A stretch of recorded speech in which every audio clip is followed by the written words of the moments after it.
Assalamualaikum warahmatullahi wabarakatuh. Kali ini kita kembali lagi di channel ini. Dalam video kali ini kita akan menjelaskan satu topik yang menarik sekaitan dengan refleksi atas paradigma pendidikan. Namun tidak dijelaskan oleh saya. Saat ini kita sudah terhubung oleh salah satu narasumber kita, yakni Bung Muhajir MA. Beliau adalah pegiat literasi, beliau adalah seorang jurnalis, beliau juga seorang kandidat magister dalam dunia teknologi pendidikan di salah satu perguruan tinggi negeri di Makassar. Nah, untuk itu penasaran dengan penjelasan bagaimana refleksi atas paradigma-paradigma dalam dunia pendidikan? Kita langsung saja mendengarkan penjelasan dari Bung Muhajir. Assalamualaikum warahmatullahi wabarakatuh. Terima kasih Bung Sofyan atas kesempatannya untuk membicarakan mengenai paradigma pendidikan. Nah,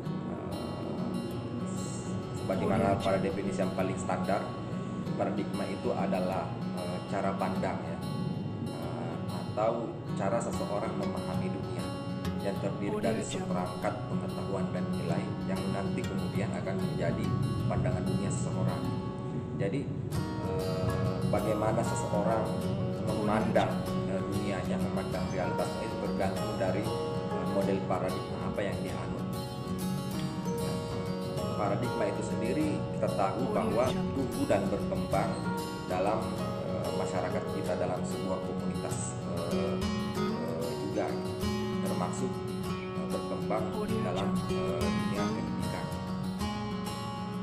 Maka apa yang dimaksud sebagai paradigma pendidikan itu adalah cara pandang dan cara seseorang memandang sistem dan dunia pendidikan itu sendiri, yang nanti kemudian akan menjadi pandangan dunia seseorang terhadap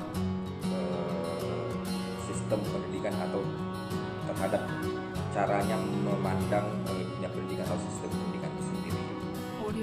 Jalannya proses pendidikan itu akan tergantung kepada model paradigma apa yang dia anut.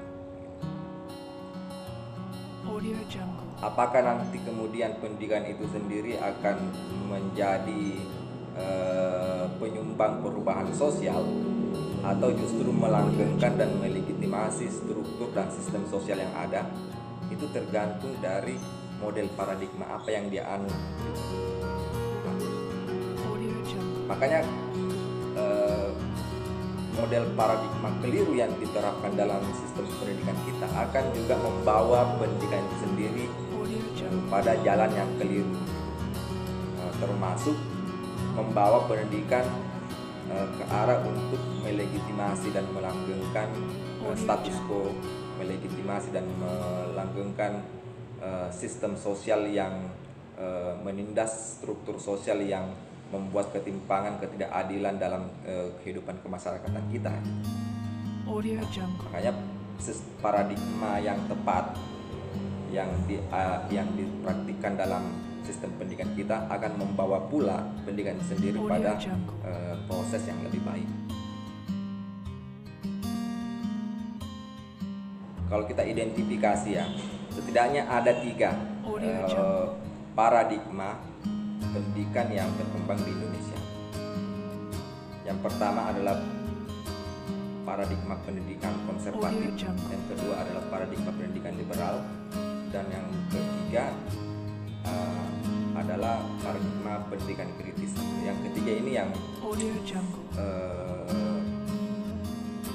jarang terimplementasi dalam sistem pendidikan formal, tapi banyak diterapkan dalam sistem pendidikan kemasyarakatan, khususnya bagi para organisasi kemasyarakatan dan LSM yang bergerak di dalam dunia pendidikan. LSM dan organisasi kemasyarakatan yang progresif begitu biasanya menerapkan model paradigma pendidikan kritis. Nah, apa itu paradigma pendidikan konservatif, liberal, dan kritis? Secara garis besar, paradigma pendidikan konservatif itu berakar dari paham konservatisme ya. Kita tahu bahwa konservatisme itu adalah paham untuk melanggengkan tradisi dan sistem sosial itu. paham yang selalu berpikiran untuk menjaga stabilitas sosial. Nah, justru melegitimasi dan melanggengkan kekuasaan, melanggengkan tradisi, melanggengkan sistem sosial yang ada gitu. Nah, ini juga banyak berkembang dalam sistem pendidikan kita gitu, yang kemudian kita sebut sebagai paham paradigma pendidikan konservatif gitu. Nah, ciri-ciri mendasar dari paradigma pendidikan konservatif itu bagi kaum konservatisme dalam pendidikan, penindasan, ketidakadilan, perbedaan kelas dalam masyarakat itu dianggap sebagai sesuatu yang niscaya gitu. Nah, kenapa dianggap sebagai sesuatu yang niscaya? Karena mereka memandang bahwa segala hal yang terjadi di dunia ini, termasuk yang terjadi dalam sistem sosial kemasyarakatan kita, itu sudah menjadi hukum alamiah atau sunnatullah dan sudah menjadi ketetapan dan takdir Tuhan gitu. Nah, orang-orang yang berpaham konservatisme ini sangat teologik atau sangat teologis dalam memandang permasalahan-permasalahan sosial ini. Apa yang terjadi ini di luar dari kemampuan manusia gitu, dianggap sebagai sebuah takdir atau ketetapan Tuhan, termasuk ketidakadilan, penindasan, perbedaan kelas atau ketidakadilan gender yang terjadi di dalam masyarakat kita ya. Mereka memandang itu sebagai sebuah ketetapan yang sudah sebagaimana, sudah seperti itu adanya gitu ya, dan kita tidak punya kuasa untuk melakukan perubahan. Nah, oleh karena itu paradigma bagi kaum konservatisme dalam pendidikan ini memandang bahwa pendidikan itu tidak ada kaitannya dengan perubahan sosial. Pendidikan itu tidak ada kaitannya untuk melakukan proses transformasi sosial yang mendehumanisasi di luar pendidikan itu sendiri. Karena mereka memandang bahwa itu sudah menjadi sunatullah dan ketetapan, itu sudah menjadi takdir yang ditetapkan oleh Tuhan. Makanya kaum konservatisme ini cenderung bergerak untuk menjaga status quo gitu, dan kerap menghindari konflik dan selalu menjaga tatanan atau stabilitas sosial yang ada. Oleh karena itu punya kecenderungan untuk menjaga status quo atau kekuasaan. Sedangkan paradigma pendidikan liberal itu berakar dari paham liberalisme tentunya ya. Nah, paham liberalisme yang berakar pada cita-cita Barat ya, cita-cita Barat tentang liberalisme, yakni mengenai cita-cita tentang individualisme dan kebebasan individu gitu.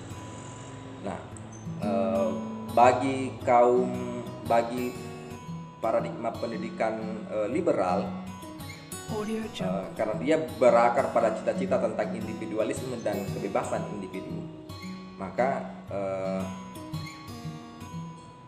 praktik pendidikannya pun praktik pendidikan yang mengarah pada pembentukan masyarakat yang individualistik gitu.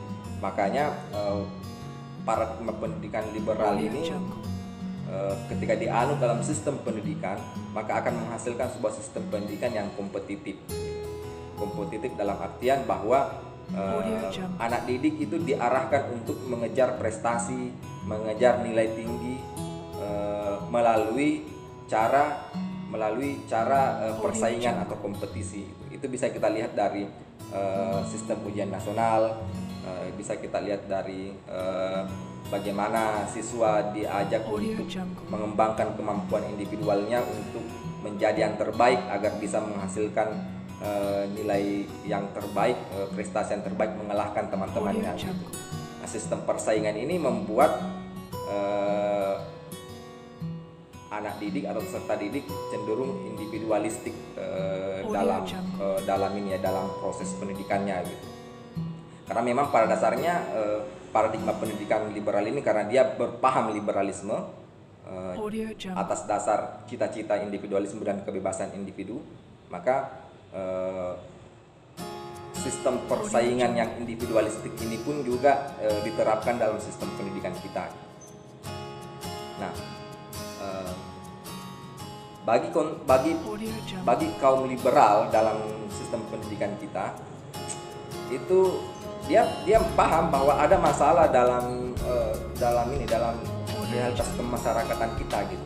Tapi mereka memandang bahwa antara pendidikan dengan permasalahan dalam kemasyarakatan kita itu adalah dua hal yang berbeda gitu. Justru mereka punya obsesi untuk menyesuaikan diri dengan perkembangan ekonomi, politik dan budaya yang ada dalam masyarakat itu yang tumbuh dan berkembang dalam sistem atau struktur sosial kita.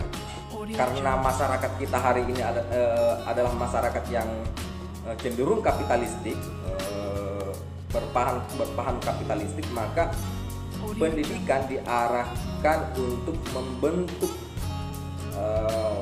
manusia, membentuk anak didik yang sesuai dengan karakteristik masyarakat yang berkembang, yaitu masyarakat kapitalistik. Makanya nanti kemudian pendidikan yang berparadigma liberal ini bertujuan untuk membentuk manusia pekerja untuk bisa bermanfaat bagi sistem kapitalisme di luar dunia pendidikan. Nah, sementara pendidikan paradigma pendidikan kritis itu memandang bahwa antara pendidikan dengan permasalahan dalam masyarakat itu bukan dua hal yang berbeda gitu. Justru pendidikan sebaiknya terlibat dalam melakukan transformasi sosial di masyarakat kita gitu. Nah, maka dari itu paradigma pendidikan kritis bertujuan untuk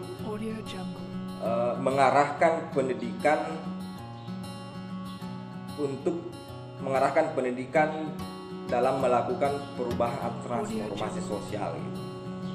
Itu yang pertama. Yang kedua, paradigma pendidikan kritis ini bertujuan untuk menghasilkan sebuah manusia yang mampu melakukan refleksi kritis terhadap struktur dan sistem sosial yang dianggap menghasilkan dehumanisasi, ketimpangan dalam masyarakat kita itu.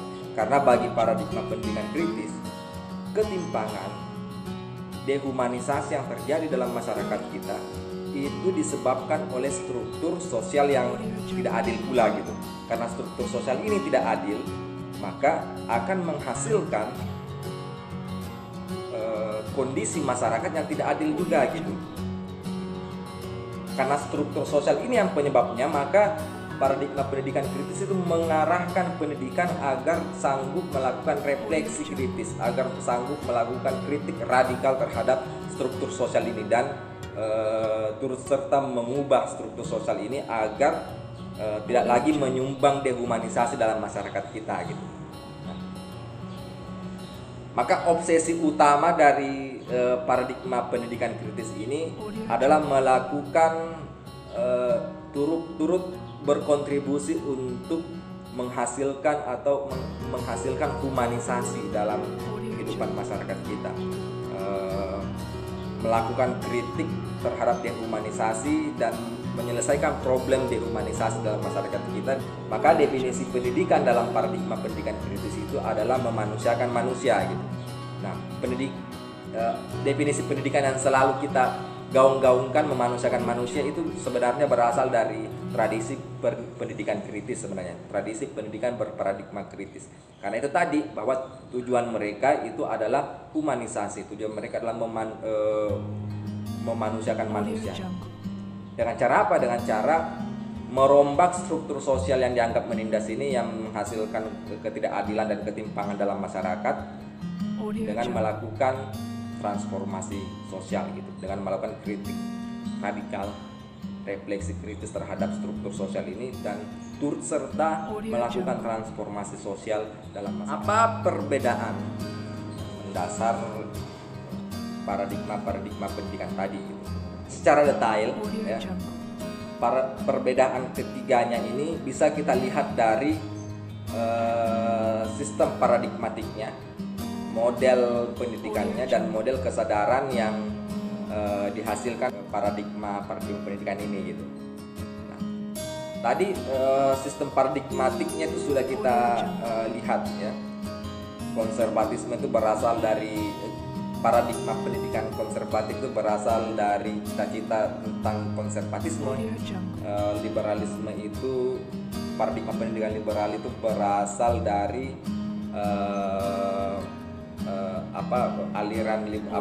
paham ideologi liberalisme ya. Dan paradigma pendidikan kritis ini berasal dari tradisi pendidikan kritis yang dikembangkan oleh Paulo Freire dan para kritikus pendidikan kritis, misalnya Henry Thoreau dan masih banyak lagi. Paradigma konservatif itu model pendidikannya cenderung otoritarian dan bersifat sentralistik gitu. Memandang bahwa siswa ini objek, sementara guru ini subjek gitu. Makanya segenap pengetahuan siswa itu hasil dari indoktrinasi dari gurunya gitu. Nah, makanya sistem pendidikan berparadigma konservatif itu tadi manusia yang dilahirkan itu cenderung menjaga status quo gitu, cenderung tidak kritis terhadap sistem sosial yang ada gitu, karena mereka memang dididik dalam model pendidikan yang sentralistik begitu, dalam model pendidikan otoritarian yang tidak memberikan kesempatan kepada siswa untuk bersikap kritis dan mengembangkan sendiri kesadarannya gitu, dan juga tidak diberikan ruang untuk bersikap kritis terhadap sistem atau struktur sosial di masyarakatnya gitu. Makanya siswa itu cenderung pasif gitu. Karena pasif ya dia menunggu arahan, dia menunggu penjelasan, dia menunggu ceramah dari gurunya gitu. Karena dia bersifat pasif, maka siswa tidak punya kesempatan untuk mengembangkan daya kritisnya dalam sistem pendidikan yang berparadigma konservatif tadi gitu. Ketika model pola pembelajarannya bersifat sentralistik, otoritarian, maka pasti kecenderungan paradigmatik yang mereka anut itu adalah paradigma pendidikan konservatif gitu. Meskipun itu dalam model pendidikan yang sekuler. Paradigma konservatif itu akhirnya akan melahirkan kesadaran yang kita sebut sebagai kesadaran magis gitu. Kesadaran magis itu membuat seseorang tidak bisa melihat hubungan dan kaitan antara struktur dengan permasalahan yang ada dalam masyarakat gitu. Yang pertama. Dan yang kedua, kesadaran magis ini membuat seseorang melihat segala sesuatu sebagai sesuatu di luar kuasa manusia gitu. Bahwa apa yang terjadi di dunia ini hanya itu adalah suatu campur tangan Tuhan gitu ya. Ketidakadilan, ketimpangan, dehumanisasi itu adalah campur tangan Tuhan. Sudah menjadi takdir Tuhan sejak awalnya, sejak mulanya gitu. Dan kita tidak punya kuasa untuk melakukan perubahan. Paradigma pendidikan liberal itu model pendidikannya banyak diterapkan dalam model pendidikan modern ya. Model pendidikan modern yang liberal, yang cenderung kapitalistik dan cenderung neolik gitu.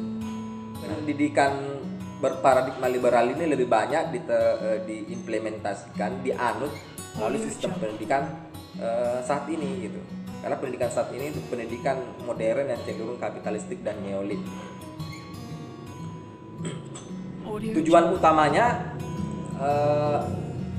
tujuan utama pendidikan liberal ini, pendidikan berparadigma liberal ini adalah untuk ini ya, semata-mata untuk keuntungan ekonomis begitu. Mendidik anak didik, mendidik peserta didik itu semata-mata tujuannya untuk kepentingan ekonomis, agar peserta didik ini kemudian di kemudian hari mendapatkan pekerjaan yang bagus gitu. Dapat menjadi PNS gitu, dapat bekerja di perusahaan ternama gitu begitu anunya, polanya gitu. Nah, tak hanya anak didiknya atau peserta didik, tapi institusi pendidikannya pun punya kecenderungan ke arah keuntungan ekonomis gitu. Makanya pendidikan berparadigma liberal ini cenderung, karena dia nafasnya kapitalisme ya, cenderung kapitalistik, maka penerapan sistem pendidikannya pun cenderung kapitalistik begitu. Pendidikannya mahal gitu, sehingga hanya orang-orang tertentu, hanya orang-orang kaya yang bisa mengakses pendidikan gitu. Kalau model pembelajaran atau pola pembelajaran dalam pendidikan berparadigma liberal ini sudah mengarah kepada pola pembelajaran yang partisipatif, karena dia menghargai karena dia cenderung mengarah pada cita-cita individualisme dan kebebasan individu. Maka mereka melihat peserta didik ini punya kemampuan sendiri untuk mengembangkan potensi dan kemampuan individualnya begitu, sehingga pola pembelajarannya itu pola pembelajaran yang partisipatif gitu, cenderung memberikan keleluasaan kepada siswa untuk mengembangkan sendiri potensinya gitu. Cuma permasalahannya pengembangan potensi ini pengembangan potensi yang sesuai dengan pasar kerja gitu, sesuai dengan apa yang diinginkan, apa yang diharapkan oleh industri gitu, oleh perusahaan, oleh institusi-institusi gitu. Jadi sekali lagi tujuannya hanya sekedar keuntungan ekonomis. Nah, pendidikan liberal itu akhirnya menghasilkan kesadaran naif dalam masyarakat kita gitu. Kesadaran naif bahwa ini tidak sanggup melihat kaitan antara struktur sosial dengan ketimpangan yang ada gitu. Justru ketimpangan yang ada ini dilihat sebagai sesuatu yang salah masyarakat itu sendiri gitu. Misalnya saya miskin, kenapa saya miskin? Ya karena saya malas gitu ya, karena saya tidak bekerja, karena saya yang tidak sekolah misalnya. Padahal mereka tidak melihat bahwa struktur sosial ini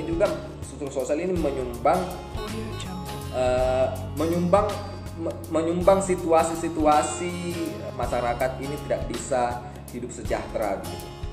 Misalnya kenapa miskinnya? Karena tidak sekolah gitu. Padahal mereka tidak sekolah karena sistem pendidikan kita ini mahal gitu. Institusi-institusi pendidikan menerapkan pembayaran yang mahal sehingga tidak bisa diakses oleh masyarakat yang kurang mampu gitu.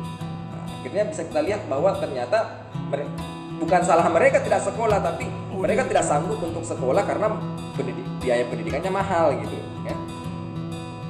Nah, mereka tidak sanggup melihat itu gitu. Malah cenderung abai melihat hal itu. Mereka memandang bahwa ya kamu miskin, kamu ditindas karena salah kamu sendiri gitu, salah masyarakat sendiri. Makanya orang-orang yang berparadigma liberal ini juga salah satu orang yang mereka juga ini yang melegitimasi dan melanggengkan sistem dan struktur sosial yang ada gitu. Karena model kesadarannya seperti itu.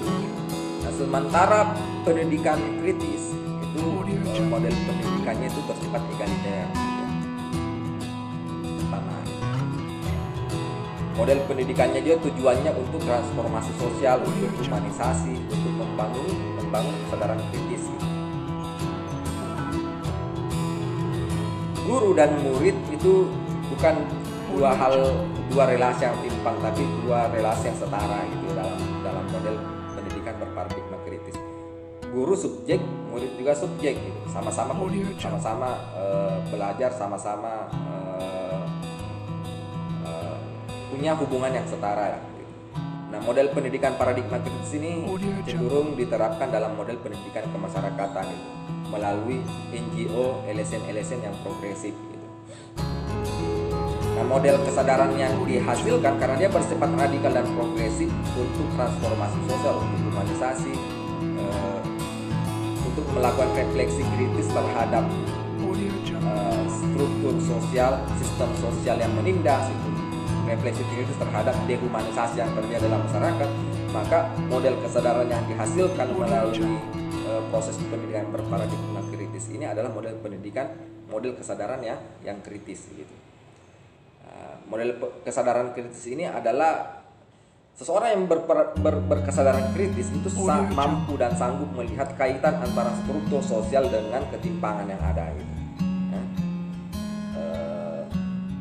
Bahkan mereka memandang bahwa sistem sosial ini sumber permasalahan yang terjadi dalam masyarakat kita. Karena sistem sosial ini tidak adil, maka menghasilkan pula situasi masyarakat yang tidak adil juga. Orang-orang yang berkesadaran kritis mampu menganalisis ketidakadilan itu sendiri dan turut serta melakukan perubahan dan transformasi sosial. Jadi orang-orang berkesadaran kritis tidak hanya melakukan refleksi kritis terhadap situasi yang menindas, tapi juga ikut serta melakukan transformasi sosial dalam masyarakatnya. Tidak hanya melakukan refleksi, tapi juga melakukan aksi. Orang-orang yang berkesadaran kritis.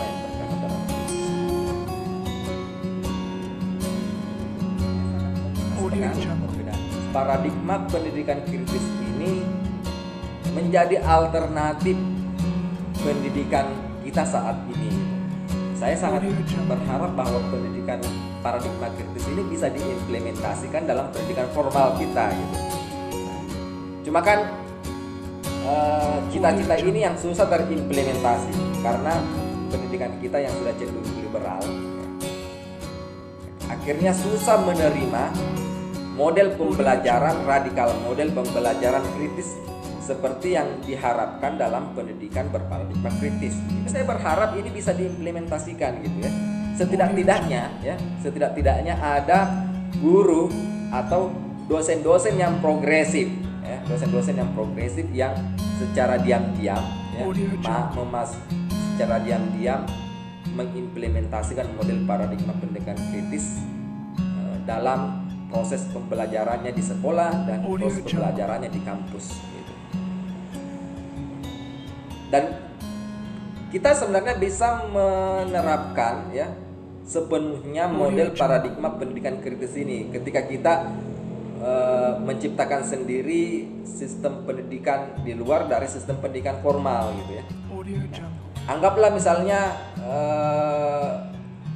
model paradigma pendidikan kritis ini kita ingin terapkan ya. Kita bisa menerapkannya melalui proses pendidikan kemasyarakatan ya, melalui LSM, melalui organisasi-organisasi kemasyarakatan yang progresif tentunya, atau melalui pegiat-pegiat literasi tentunya yang progresif ya. Itu bisa membangun pendidikan kemasyarakatan dengan menerapkan model pendidikan berparadigma kritis ini gitu ya. Jadi sasarannya adalah masyarakat yang terlanjur sudah dicekoki dengan kesadaran magis melalui paradigma pendidikan konservatif dan cenderung terlanjur dicekoki oleh kesadaran naif ala pendidikan paradigma liberal. Ini bisa kita imbangi dengan melakukan proses pendidikan paradigma kritis untuk membangun kesadaran kritis dalam masyarakat kita melalui pola pendidikan kemasyarakatan yang bisa dilakukan oleh LSM, yang bisa dilakukan oleh organisasi kemasyarakatan yang bersifat progresif. Para pegiat literasi pun bisa melakukannya. Pada saat para pegiat literasi ini masuk ke masyarakat, itu membawa semangat literasi, membawa program-program literasi, itu bisa menerapkan model paradigma pendidikan kritis ini di dalam masyarakat. Seperti itu. Terima kasih atas kesempatannya. Semoga bermanfaat. Assalamualaikum warahmatullahi wabarakatuh.